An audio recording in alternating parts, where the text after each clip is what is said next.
These are the most disturbing crimes that happen at Disneyland. And as the video goes on, things go from bad to horrendous.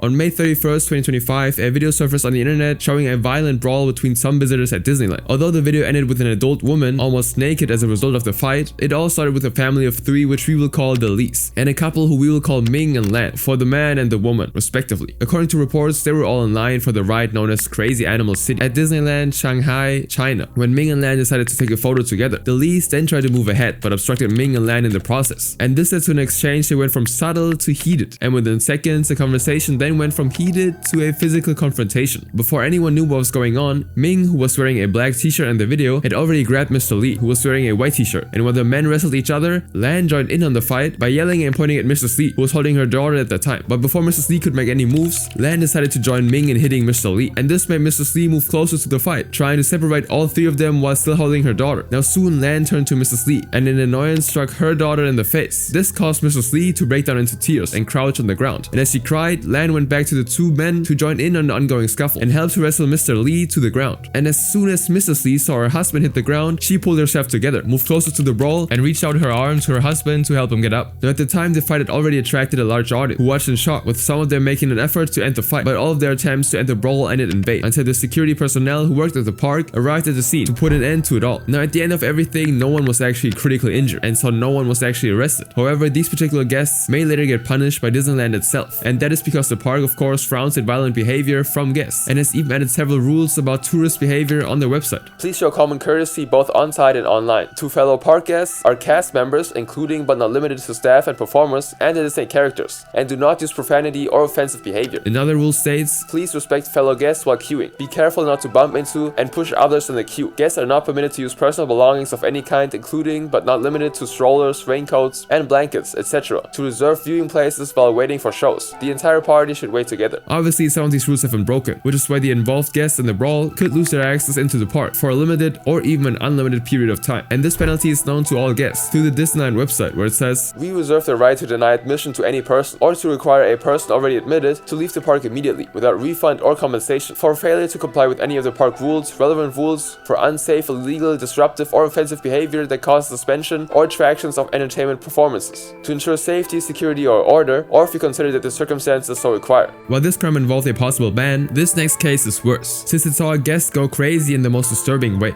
A man is in custody after trespassing at Disneyland and roaming around naked. On April 14th, 2025, some Disneyland guests had their dinner at Tiana's place completely ruined when another guest decided to be the main character in the most unsettling way. It was around 10 p.m. that night when the Anaheim police suddenly received a call to help Disneyland security kick out a man we will call Matthew, who was disturbing other guests at the restaurant. But before the police would arrive at the scene, a video of Matthew had started making rounds on the internet, and Matthew can be seen nakedly parading himself around Tiana's place and eventually climbing onto the roof of the restaurant. He also made gestures towards other guests and eventually threatened to check himself out of this world, leaving a little girl terrified and in tears. Which made this even more disturbing was that Disneyland is generally considered a family-friendly theme park that welcomes people of any age. Specifically, Tiana's Palace is known to be one of the places of attraction for kids in the park, and this is because it is a quick-service restaurant modeled after the fictional eatery owned by Princess Tiana in the 2009 animated film, The Princess and the Frog. Now, immediately after the park management learned about Matthew's behavior, they closed the restaurant completely and briefly evacuated the guests from the park's New Orleans Square. The park security then forced Matthew to come down from the roof at the restaurant before detaining him inside the park and then calling the police. After the police arrived, they started investigating the case and discovered that Matthew had engaged in substance abuse and that it was the substance that was responsible for his misbehavior. Although his name wasn't disclosed to the public, an Anaheim police spokesperson told CBS that he's a 38-year-old man from Calgary, Alberta, further revealing how grown Matthew actually was. Now eventually he was arrested for being under the influence of narcotics, trespassing, and public nudity. But while this was a crazy case for everyone involved, it wasn't the first time Disneyland had a guest ruining other people's experience.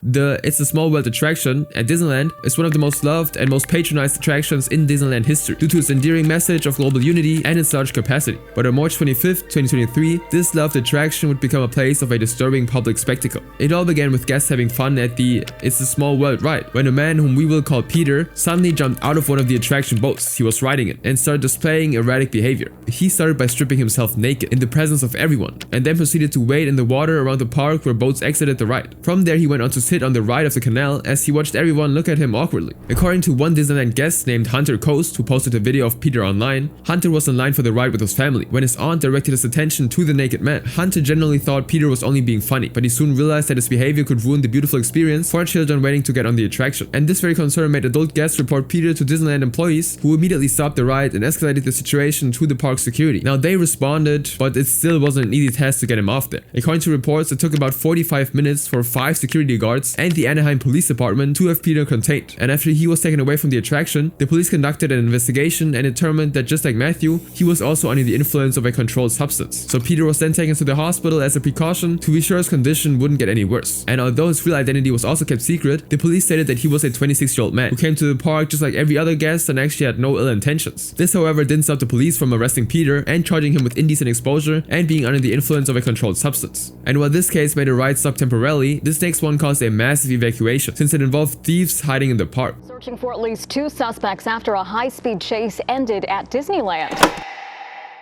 In 2000, Disneyland launched the largest parking structure in the US with a capacity of 10,000 cars, and then followed it up with an additional 6,500 space garage in 2019, making visits and parking easy for guests to flock in and out of the park. However, what no one knew was that in just 6 years, this massive structure would become an almost perfect hideout for criminals.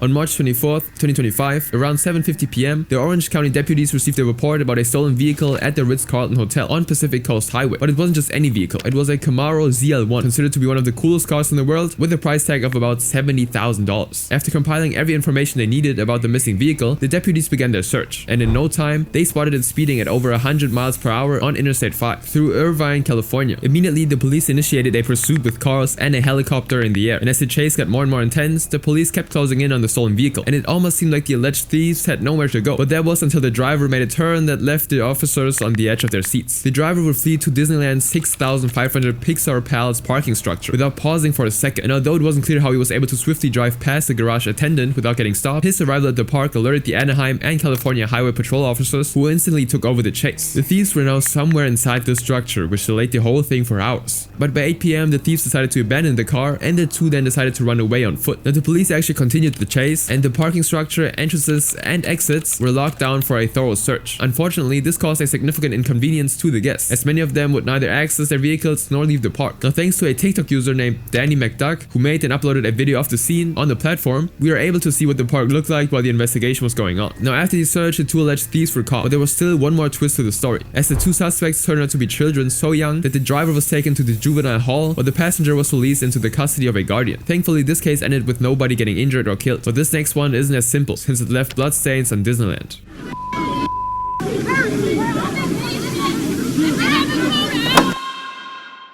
2023 was a special year for Disney fans, as their favorite entertainment company turned 100 years old. And to celebrate, Disney built and placed a 100th anniversary sign in several Disney World parks to mark the milestone and also to be used as a photo op. Now this triggered a wave of euphoria among fans who trooped to every Disney park to partake in the celebrations. But at the Magic Kingdom theme park, Walt Disney World Resort, some fans would cross the line, leaving behind horrific stains that would require a massive cover-up from Disney. It happened on May 15, 2023, when a family we will call the Taylors asked another family who we will call the Browns to move over so they could have a family picture in front of Disney's 100th anniversary sign. But for unknown reasons, the Browns simply didn't want to move, prompting a member of the family to punch one of the Taylors in the face. From there, a serious fight ensued, attracting the attention of other guests in the park, and one of them decided to make a video that shows two families throwing punches at each other, with one man being wrestled to the ground and other family members pulling and shoving each other. The video, which lasted for about 37 seconds, ended with Disney workers and a security officer arriving at the scene to split them up. But by the time the intervention occurred, at least one person had been badly injured, and according to reports, that person was eventually given medical treatment. This was confirmed by a video shared by TikTok user Jay Frosty, showing the aftermath of the brawl. In the clip, Disney custodial teams can be seen spraying and covering what appears to be a huge bloodstain on the ground, indicating that at least one member of the two families had lost a lot of blood. Although no arrests were made, two identified people were given a trespass warning, which means that they will never be allowed into the happiest place on earth. But while this brawl only got those involved banned, this next case is even more intense since it involves multiple people getting arrested.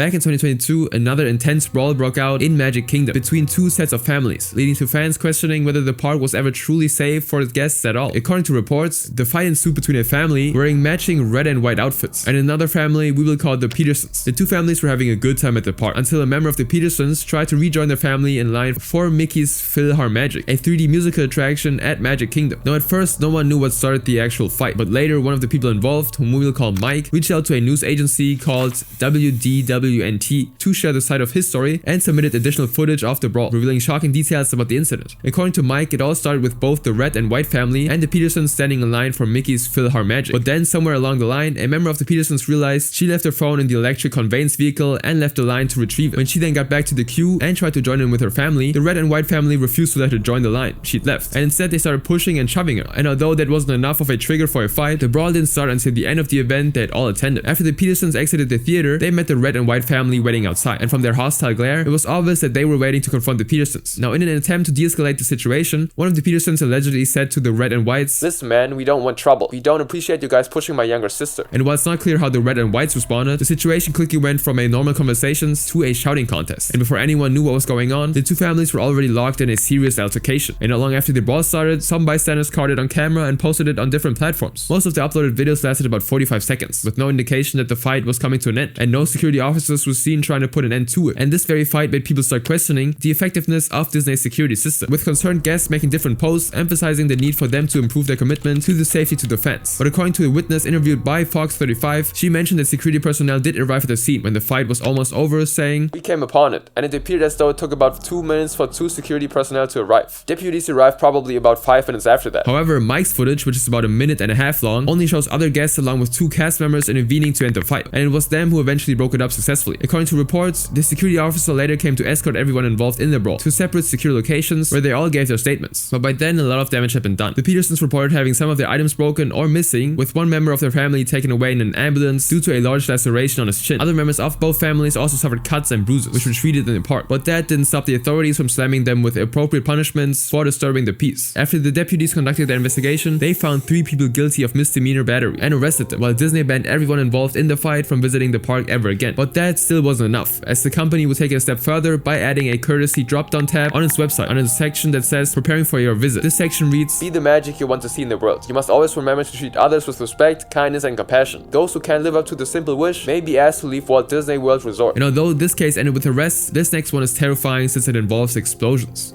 A scare at the happiest place on earth. Investigators this morning are trying to find out who set off a small explosion at Disneyland in Anaheim, California.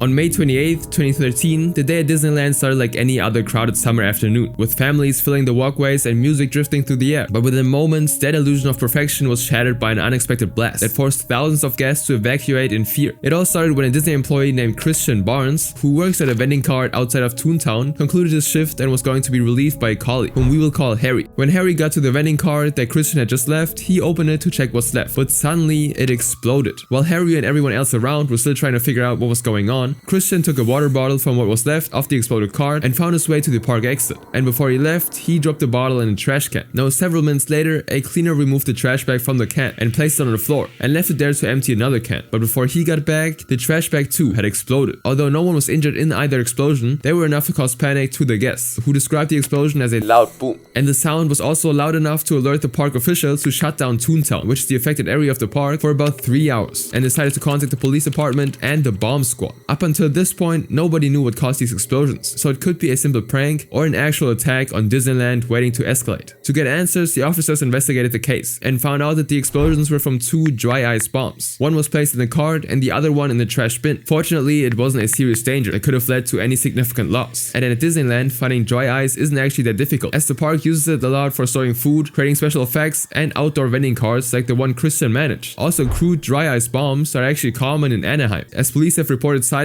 multiple times in the city. So this means that the culprit didn't actually have to look far to get what he needed to make the actual bombs. Now, once the police determined the source of the explosions, the next job was to find the criminal behind the bombs. And due to Harry's account detailing how the first explosion occurred and the surveillance footage that showed Christian around the 2 explosion sites, the officers determined their first suspect. And so on May 29, 2013, Christian was actually called in for questioning. Now, at this point, it was pretty clear that Christian was behind all of this. But initially, it was unclear if Christian actually intentionally set off the explosion or if it happened by accident. But almost immediately after the interrogation started, he he admitted to setting off the 2 dry ice bombs, and also explained how he used the water bottles to make the bombs and left them at the sites of explosions, and also explained how he used the water bottles to make the bombs. And as much as most explosions come with serious motives, surprisingly Christian mentioned that this was just an isolated incident with unexpected impacts, which in other words means it was just a one-time silly thing that he never expected would trigger a full bomb squad response. Now after his confession, Christian was immediately arrested and was charged with a misdemeanor count of possession of a destructive device. This was actually a serious crime that would send Christian to jail for about 6 years, but before he was charged to court, he was held on a $1 million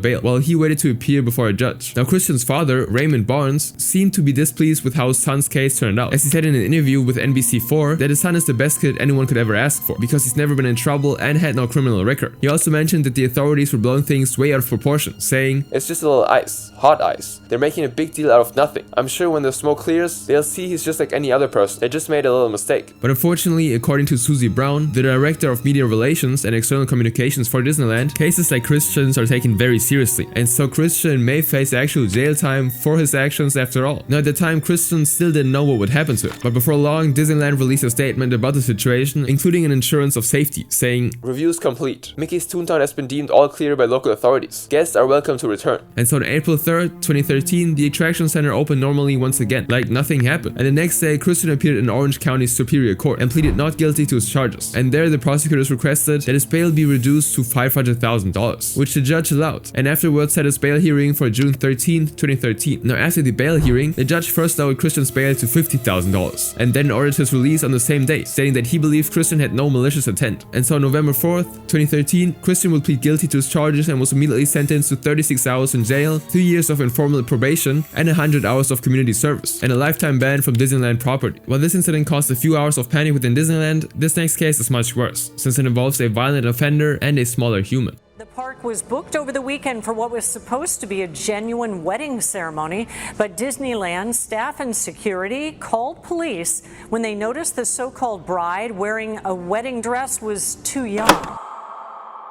Disneyland Paris is not just Europe's most visited theme park, but also one of the most popular venues for beautiful beginnings. But without realizing it, the park once made a terrible decision of hosting a wedding that will only be remembered for horror.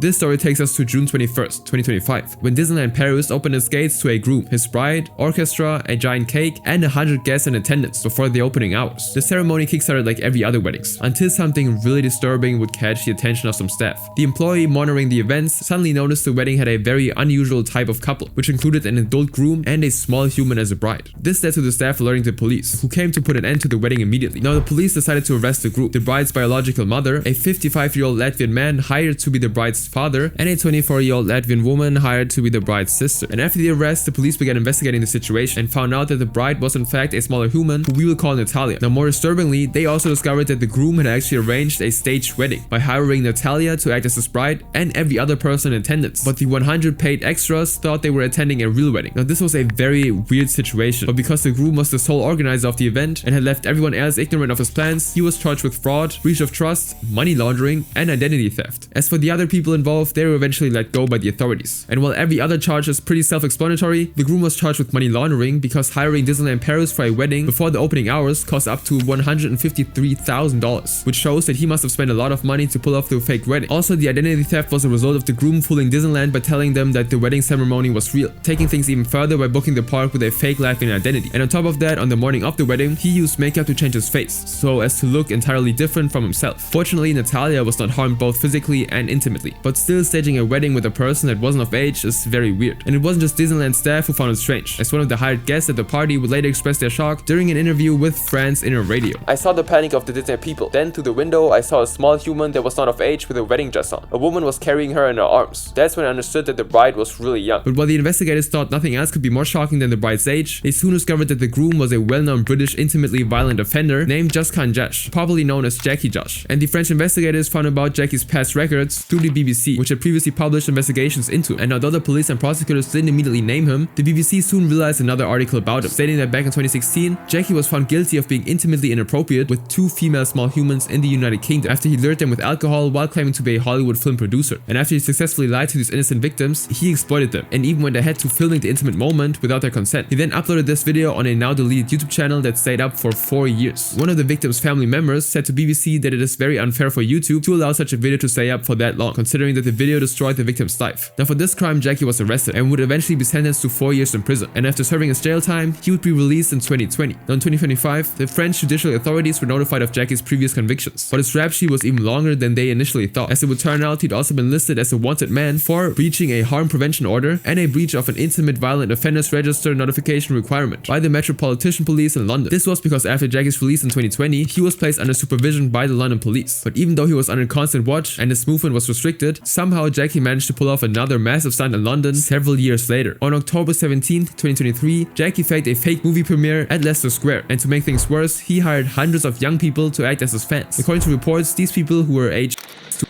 were hired by an organization known as Project BRT from an agency called Jam 2000. These people were instructed to scream for Jackie and make an effort to touch him as he walked by, and some of them were reported to have freely touched his hands and back as he paraded up and down in different outfits. In addition to the small humans, Project BRT also booked about 100 young women between the ages of to 24 from another company known as Universal Extras to also act as Jackie's fans. Now this is so extremely weird that the BBC reached out to the older cast of the event to ask questions about how they got hired, and at the end of the interview, text messages sent by Universal Extras showed the actors were paid £85 to act as Jackie's diehard fans, who cried, tried to reach him, and passed out from loving him excessively. They were also asked to appear in different costumes, including clubbing high school uniform, Harry Potter type of look, and pajamas. Now while this sounds like a simple task to perform, the story became really troubling when the cast members mentioned that throughout the event, no one actually knew Jackie's true identity. It wasn't until the fake premiere was over that Universal Extras sent a couple of shocking emails to the actors. The emails stated that they just found out that one of the cast members may have had a criminal conviction in the past, and warned them to never speak to the media about it, claiming that it would be considered breach of their contracts. While the actors remained tight-lipped throughout the event, the agency would later send yet another email on November 2nd, 2023, saying that it had conducted an extensive investigation and had reported every concern to the police. The agency also assured the actors of their safety by attaching the alleged response of the police that says, "There's no cause for concern in relation to artist safety, and there were no restrictions placed on this individual, preventing him working with or being near any of our artists, including those under 18. But it turned out that this wasn't the case, because after the BBC found out about these emails, it reached out to the police for confirmation, and what was discovered was nothing short of shocking. The BBC was told that Jackie had been charged with 2 counts of failing to comply with the notification requirements of the Intimate Violent Offenders Register, which means he didn't register a new passport and failed to notify the authorities of his trip 7 days before he departed. In addition, he was also charged with breaching his harm prevention order because he didn't provide a mobile phone for inspection. And after the BBC spoke to 2 young adults who attended the fake premiere, it was revealed that they were also clueless about the nature of the production they were paid to attend. All of these were documented in the BBC's article, and just as expected, it went pretty viral. But nothing would be heard of Jackie until June of 2024, when a parent saw him sharing gifts to young people outside dance auditions for another production. This parent recognized him immediately and reported him to the police, prompting his immediate arrest. However, Jackie was soon again released, since his offense was considered minimal, although it ended up attracting further investigation by the BBC. And then Jackie moved from the UK to France, where he would organize the infamous Disney wedding that landed him in much bigger trouble. Now at the time of this video, Jackie remains in custody and hasn't been sentenced yet. But while this violent offender was just a one-time guest at Disneyland, this next case takes things up a notch, since the criminal is a Disney employee.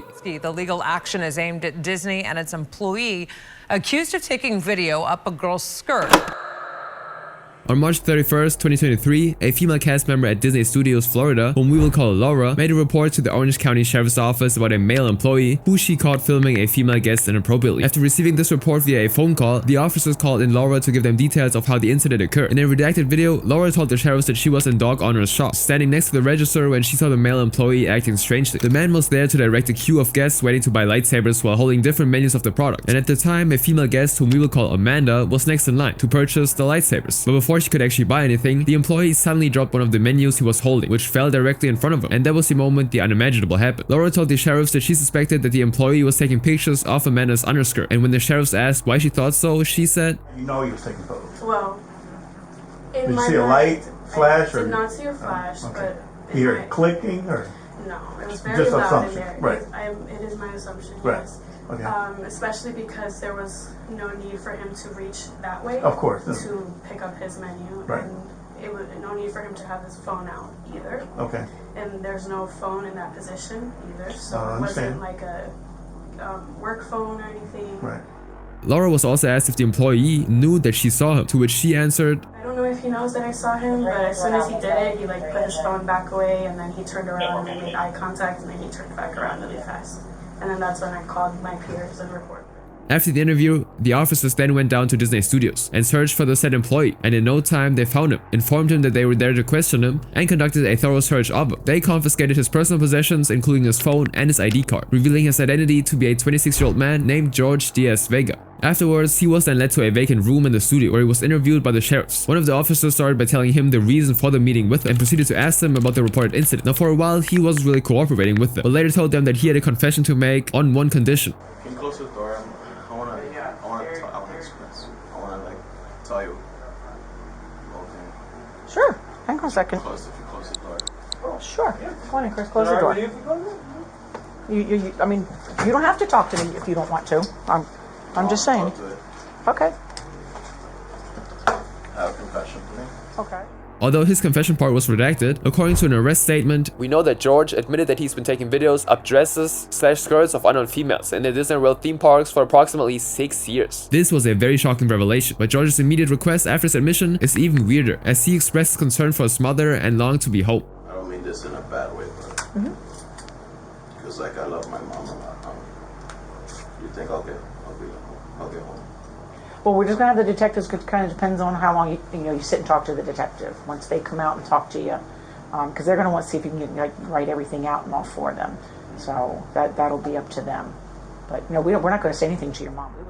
Now, when the actual detectives arrived, George told them everything he just said to the sheriffs, and in addition mentioned that he had over 500 illicit videos on his device, which he'd filmed by himself for personal gratification, because he could no longer find similar videos on online websites. Now, to probably bail himself out of the situation, George then apologized for what he'd done, and told the investigators that he had a mental health condition, saying, I know what I did was wrong, and I do not mean to cause any harm. I have autism, and the times I was doing it, I didn't know the consequences. But unfortunately for George, the information wouldn't save him, as the officers actually soon connected another reported incident to him. Now, a day before this interview, on March 30th, 2023, the sheriff's office received a similar report about a male Disney employee, who was of course later identified as George, intentionally making a doll fall so he could film another female guest's underskirt. And now initially it felt like George's legal case started right here, but according to reports, there was yet another case prior to the March 30th case, because George was actually at the time accused of recording up the skirt of a female co-worker with his phone, which led to an internal investigation at Disney. But eventually the company didn't actually fire him though, but instead just changed his role. Now, even before that, on March 25th, 2023, George allegedly captured an upskirt video of a female smaller human, whom we will call Ivana, while she was buying a toy from the gift shop. Ivana was there with her grandmother, who caught George in the act and confronted him. And George didn't even deny his crime, but instead begged Ivana's family to keep it a secret, saying, I've been fired for this before. Please don't call the police. I promise I won't do it again. And even once Ivana found out what happened, she began crying, screaming, vomiting, and would eventually suffer a panic attack. And now, barely a week later, who didn't spare him this time around, but went straight to the sheriff's office instead. With that, the officers located the victim, Amanda, to inform her about the incident and asked her if she wanted to prosecute George. Now, Amanda actually hesitated initially, but would soon agree to press charges in order to save the other people from being George's victims. And so the officers arrested George and charged him with 2 counts of video voyeurism, which means to secretly film another person's or intimate activities without their consent, especially in areas or situations where the victim expects privacy. And immediately after his arrest, Disney would also completely terminate his appointment, rendering him jobless once again. Now, in court, George pleaded not guilty, and he was eventually released on a $2,500 bond, waiting for the actual outcome of his case. But before he could actually know his punishment, in June 2023, officers responded to a report about a man later identified as George, who was engaged in lewd behavior at Publix. According to a witness, whom we will call Diane, who spoke to the deputies, she initially noticed George when he started following her, and her husband, whom we will call Peter, around the store. George's movements became concerning when he moved behind Diana and knelt to her side with his phone in his hand. Afterwards, he simply left the area. Now, Peter was worried that George would have taken pictures of his wife, so he and Diana followed George just to be sure. And eventually the two found George at the checkout point and confirmed their suspicions right there. George was allegedly filming another woman underneath her dress while standing behind her in the queue. And so Diane immediately yelled at George to stop, which made him try to leave the store hurriedly. Peter actually caught up with him and seized his phone. Now, at the moment, George began to plead with them not to call the police, saying he had a record and was previously sacked for the same offense. And in the process of talking himself out of the situation, George would then actually suddenly run away in his car, leaving Peter and Diane with the phone he'd used to commit a crime. And so while the couple waited for the deputies, Peter actually looked through the phone and found pictures of his wife's dress, her underwear, and her face, confirming that George had indeed taken pictures of her. Once the officers arrived, they also looked through the store's CCTV footage and affirmed that George filmed Diane and another woman inappropriately. And even though George was now gone via his car's plate number, the deputies were actually easily able to locate George, who was once again arrested. Now, he was sent to county jail on a $5,000 bond this time. In addition to that, the court ordered him to stay away from every public store. Now, after George was actually released on bond again, the case proceeded slowly until March 21st, 2025, when Ivana's family decided to file a civil lawsuit against Disney and George for negligent hiring, negligent retention, invasion of privacy, and more, seeking at least $50,000 in settlement. come. Now, up until this video was made, the lawsuit remained active, with no indication of settlement or dismissal, and George is still yet unpunished for his crimes. And while it's not common for cases like this to stay pending for a long time, the next case is much worse, since it sent the whole country into a state of great fear.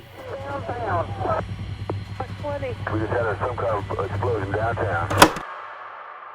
On April 12, 1995, a padded envelope labeled videotape with no return address arrived on the desk of the Disneyland executive secretary. At first, it seemed harmless, until curiosity led her to play the video, revealing a message that would set off a nationwide panic. The 8-minute and 51-second video opened with an anonymous person behind the camera, filming a newspaper from the Orange County Register with the date April 1st, 1995 on it. The particular report filmed was headlined, "Man charged with spraying irritant in Disneyland." and it detailed an incident that happened in the month where a 21-year-old man allegedly released a harmful substance in the Space Mountain ride that made about 33 people sick instantly. The caption on the videotape in relation to the news article says, "Good boy," and the camera soon moved to a table of old black and white photographs of unknown people captioned "Dead Guest" before the screen went blank. Immediately, the words "nerve gas" and "made easy" appeared, and the next thing we see is what looked like a temporary and low-quality chemical lab. On the table was a pair of tongs, an aluminum pot, and bottles of liquid, and a clock on the table was pointing to number 9, with a date underneath that reads April 14th, 1995, which was 2 days after the arrival of the tape at Disneyland. A glove hand then eventually started to work with the chemicals, and eventually pulled out small glass pots of a pink substance and another colorless substance. Next thing that appeared on the screen was a refrigerator. It had a yellow container of antifreeze and other unknown items wrapped in tinfoil. Towards the end of the video is a shot that was filmed from a motel across the street from Disneyland, close to where the parking lot used to be, and once again the words "Dead Guest" appeared on the screen before the video went blank. At the end of the video, a Spanish TV show from 1988, Camera Infraganti, played, and it made the whole video seem like it originally contained the TV show, which the anonymous person recorded on. Now, this content immediately sent chills down the secretary's spine and prompted her to immediately remove the tape, all while being careful to ensure any potential fingerprints were preserved. The secretary then took the tape to the security manager, who then informed the higher authorities. Immediately, the FBI, Anaheim police officers, Orange County bomb squad, and public health officials were deployed into the park in anticipation of a possible attack. And what followed was a tightening sense of fear as everyone involved braced themselves for the uncertainty ahead. Now, the officers involved were all given chemical warfare gear, including gas masks from stockpiles off the marine base at El Toro, showing the magnitude of the situation. And from the moment the officers were in position, the security at the park was tightened, as everybody was thoroughly searched who went in during the period. Now, being an Easter weekend, it was one of Disney's busiest weeks, with a lot of guests in attendance, which at the same time seemed like the perfect time for perpetrators to penetrate into the park by blending in with the crowd. Now, the tension was intense around that time, not only because of the videotape itself, but also because 3 weeks before the tape arrived at Disneyland, a Japanese cult known as Om Shrinjinko cult unleashed a lethal nerve agent called sarin on commuters in Tokyo. This attack sent 13 people out of this world, and as a result made law enforcement around the world be more careful. Now, while the news of this attack generated a widespread panic, now some sources capitalized on it by spreading rumors that the Tokyo police said that the 2 men associated with the cult had flown to Los Angeles shortly before Easter, and the same sources also claimed that both men were arrested upon arrival in LA, but no one actually knew their whereabouts at the time Disneyland received the threats. But the rumors would do more damage than good to the public. The FBI debunked the story, but never commented about the reason for deploying the officers and bomb squad to Disneyland. And of course, the guests didn't know about the VHS tape, which simply left the public unconvinced that the cult members weren't roaming around freely in the United States. To worsen the situation, a Japanese National Police Agency official also declined any comment concerning 2 Japanese men who were reportedly questioned at the Los Angeles airport. Now, another reason for the internal panic of the Disney company was the result of Disney receiving bomb threats because of a movie the company released around the same time, named Priest. The Catholic organization was really pissed about the movie and protested against it because it featured a homosexual priest. But while Disneyland was packed with the US military troops and guests roamed around the park wondering why the security was tightened, danger loomed in another part of the country, and what happened next was far more tragic than anything imagined.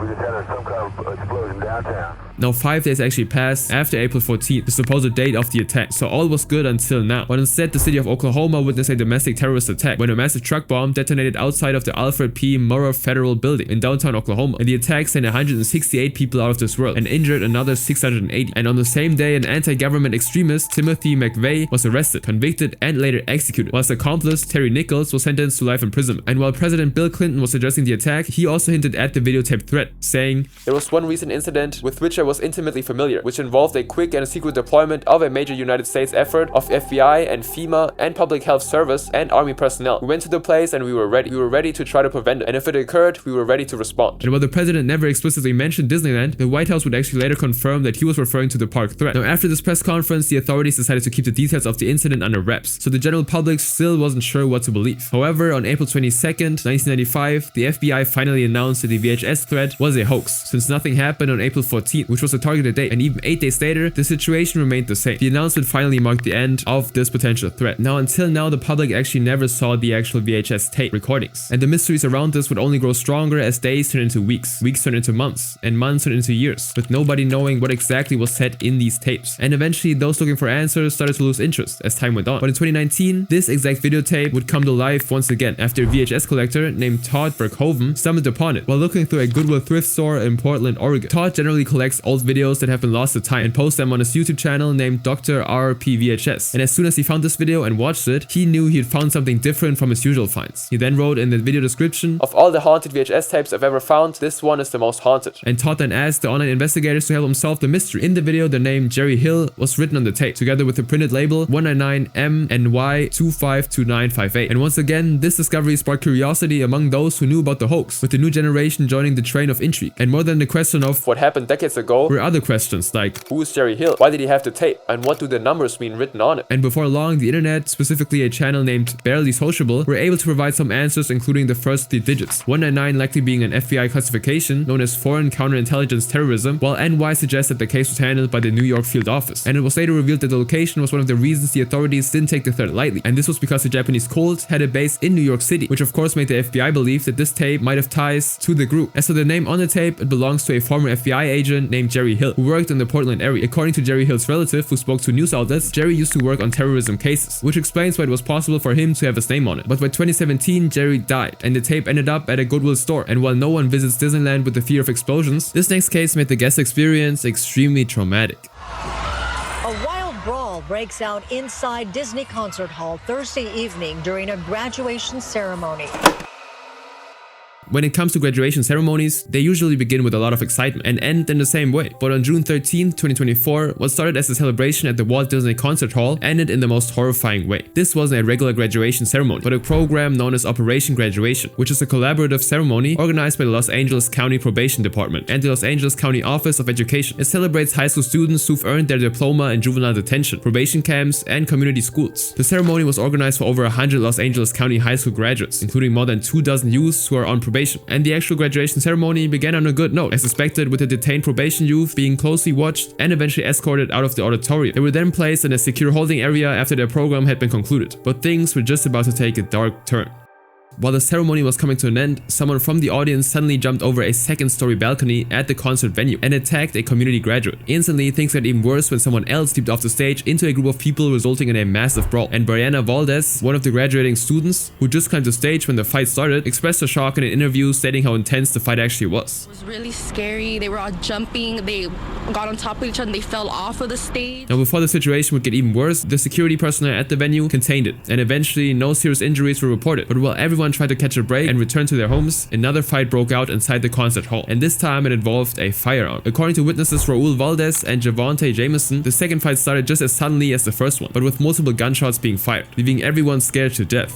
Coming out of the ceremonies, and there was a car right on the other side of the cars that were parked, and we just saw shooting, and then saw the smoke and everything, and everybody just got down on the ground. Once again, law enforcement reacted swiftly to the situation and had 4 people arrested, bringing peace to the chaotic situation. And although the report stated that the fight was between students from different communities, some witnesses believed it all happened for a different reason. It's like we're here for a happy moment and it's just ruined with gang activity. Despite the rapid shootings, no life was actually lost. But the same can't be said about the next case, since it involves someone losing their life in the most unusual way. Well, you know those terms and conditions many of us agree to without even reading them? Disney is trying to use them to fend off a wrongful death lawsuit.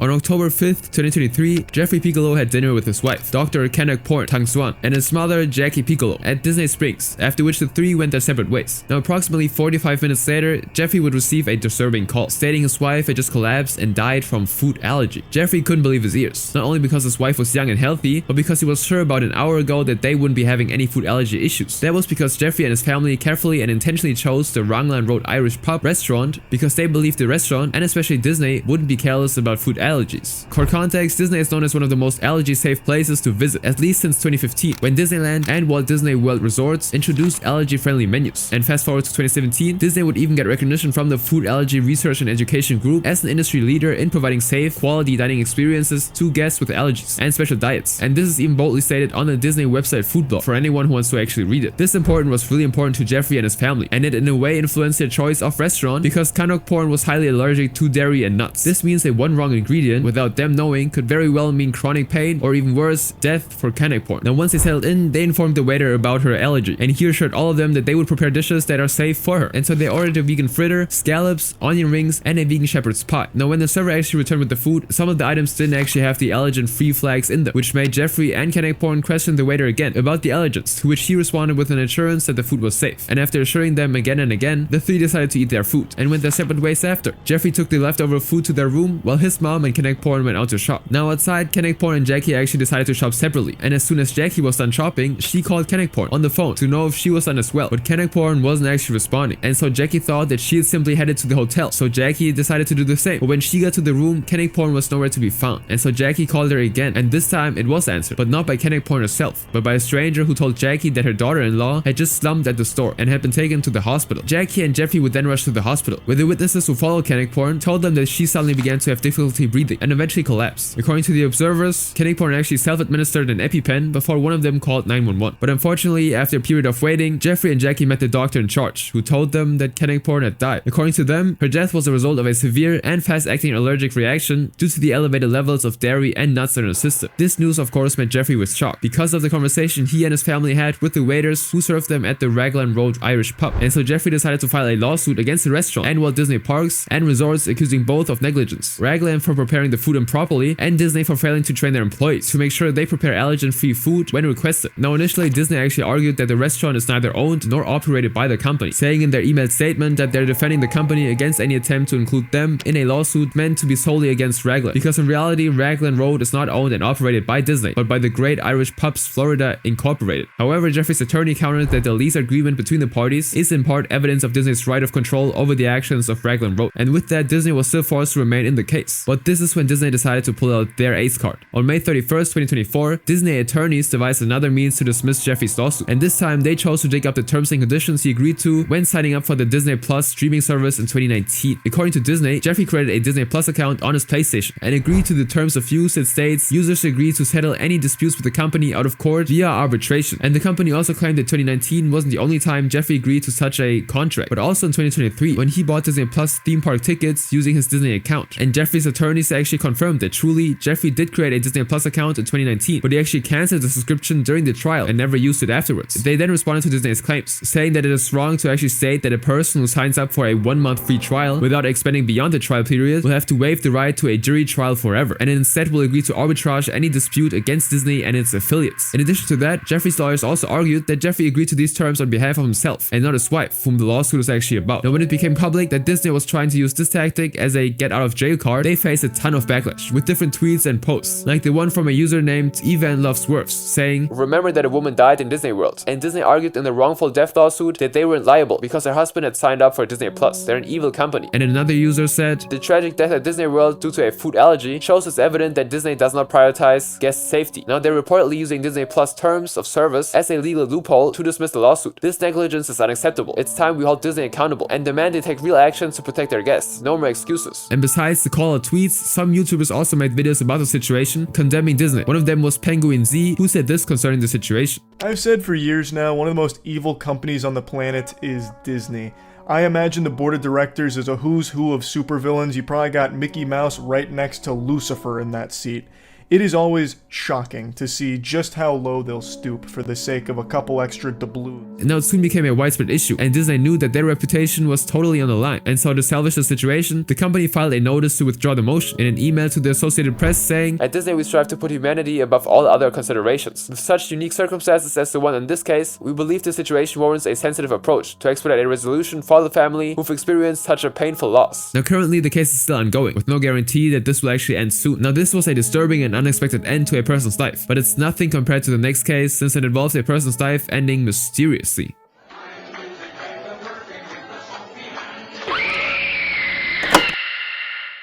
It's late June 1974, a time Disneyland was exceptionally buzzing with people for its recently debuted variety show known as America Sings. Unknown to anyone at the time though, just 1 week later, this same show that brought smiles to thousands of faces would end up taking the life of an employee in the most disturbing way. That employee was 18-year-old Deborah Gail Stone, the first child of Bill and Marilyn Stone. Deborah was described as an athletic and smart kid who graduated from Santa Ana High School in the top 10 percentile of her class. After graduation, she then enrolled at Iowa State University with so much excitement and enthusiasm for her future. However, what Deborah truly needed was far more than her inbuilt abilities and euphoria. She needed money to live through college, since she was far away from home. And being a teenager, Deborah of course only had her gaze fixated on the coolest place any person would want to work at, and that place was Disneyland. Now once Disneyland started taking applications for summer jobs, Deborah and her friends decided to apply, hoping they would be selected. And surprisingly, Deborah actually got the job she desired, and so in no time she was already functioning in one of the most exciting spots. Now Disneyland had just debuted the animated variety show known as America Sings. Yankee Doodle traveled south, riding on a riverboat,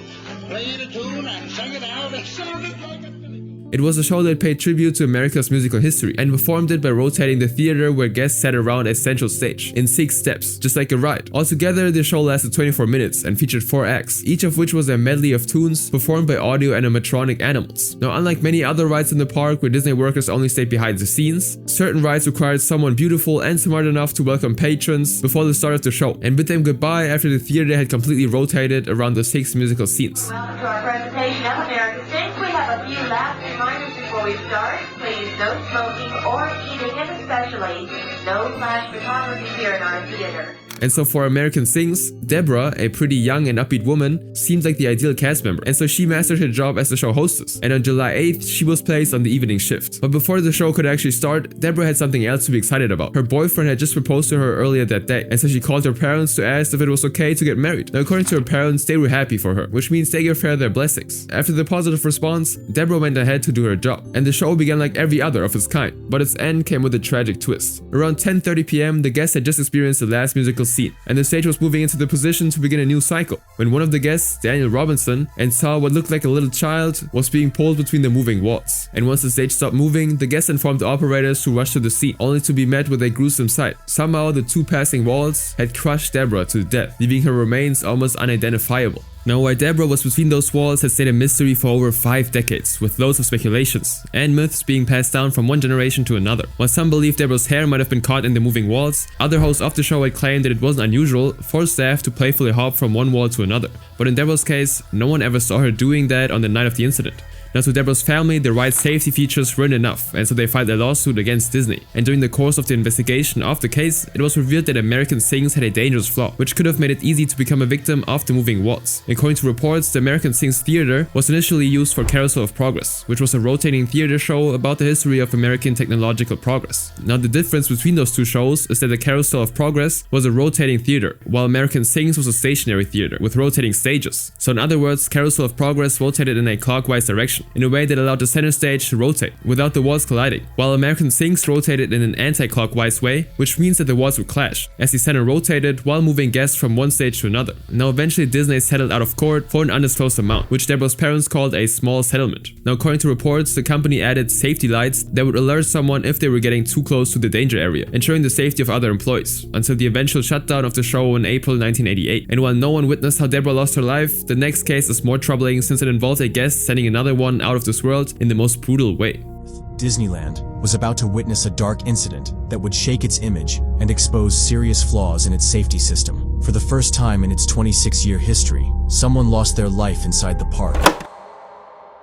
Long before 1981, Disneyland had launched a grad night program that brings every Southern California high school senior together to celebrate their graduation. This event is one of the reasons Disneyland had a lot of teenagers in the park on March 7, 1981. However, at the same time, the Roar Corp, a defense and aerospace firm, was also hosting a private after-hours party for their employees and their families at Disneyland. One of the attendees was 18-year-old Mel Christian Yorba, whose father, Edward Joseph Yorba, was an employee at Roar Corp before his death in 1978. While Mel and his friends were having fun around the park, he crossed paths with 28-year-old James O'Driscoll, who was there with his girlfriend, Julie Holdener, at the Tomorrowland section. Now suddenly, for whatever reason, Julie told James that Mel had either pinched or fondled her unprovoked. And this got James really mad that he had to confront Mel about it, and from there the situation turned into a scuffle. Now during this fight, Mel and his friends later managed to run away, but James just simply wasn't satisfied with that. According to Julie, she told James to let go of the situation, but James instead ran after Mel and his friends. He got a hold of Mel again and continued to fight it, but before anyone could stop them, James actually pulled out an 8.5-inch knife and stabbed Mel in the chest. As expected, Mel started bleeding profusely, leading the security guards off the park to rush to his aid. And that moment, it dawned on James that he'd landed himself in serious trouble, and so he decided to flee the scene. He first paused at the Sleeping Beauty castle to toss the knife he used into the moat and proceeded to hide his blood-soaked shirt in a women's restroom trash can. And from there, James ran to the Adventure Railroad, where he curled up in a fetal position to hide himself. Now at first, the attention was actually divided. While some officers were looking for James, some had their attention on the dying Mel, who was unconscious from bleeding so heavily. The security guards called a nurse employed by Disneyland named Elizabeth Micco for intervention, but instead of actually giving him first aid and calling an ambulance, Elizabeth suggested that Mel be taken out of the park to a hospital immediately. And so Mel, who'd already bled for about 20 minutes, was then taken into a park van without any first aid kit and driven to the hospital. And it took actually 10 minutes to locate one named Palm Harbor. Unfortunately, by the time they arrived, Mel already bled out and was pronounced dead on arrival. Now while all of this was going on, the officers who stayed at Disneyland kept looking for James and eventually found and arrested him. And Julie, who was not reported to be in hiding, was also arrested. However, the next day, she was then released without getting charged due to lack of evidence. James, on the other hand, was charged with taking a life, to which he pleaded not guilty. On April 13, 1981, while James awaited trial, Mel Yorba's family would file a lawsuit against Disneyland, seeking $60 million